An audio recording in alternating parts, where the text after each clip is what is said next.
Hey good morning everyone, అందరికీ నమస్తే. నేను తిరుపతి నుంచి వచ్చేటప్పుడు అయితే ఈ భగవద్గీత బుక్ అయితే తీసుకొని వచ్చిన.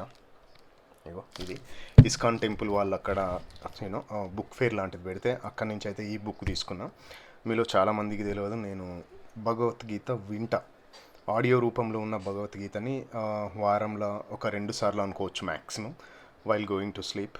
పడుకునే ముందు అయితే నేను భగవద్గీత పెట్టుకొని వింటూ పడుకుంటా. సో దాంట్లో కొన్ని అయితే మంచిగా నచ్చినాయి, కొన్ని అన్నీ నచ్చినాయి. సో నేను బుక్ అయితే తీసుకోలేదు, ఎందుకంటే అంతా అది అప్పట్లో సంస్కృతం లేదా వాడుక భాషలో లేకుండా ఉండేది. సో ఇప్పుడు ఇస్కాన్ టెంపుల్ వాళ్ళు దీన్ని వాడుక భాషలోకి రిలీజ్ చేసి మనం ఏ విధంగా మాట్లాడుకుంటున్నామో ఫస్ట్ ఆ శ్లోకం ఉంటుంది, దాని మీనింగ్ ఏంటి అనేది కింద మన వాడుక భాషలో ఉంటుంది అనమాట. సో ఈ బుక్ అయితే తీసుకున్నా, ఇంకా ఓపెన్ చేయలేదు అది. ఈరోజు అయితే ఓపెన్ చేసి దీన్ని చదువుదామని అనుకుంటున్నాను. మీరు కూడా చదవకపోతే భగవద్గీత చదవండి, చాలా మంచిగా ఉంటుంది. ఉంటాం అలా, బాయ్.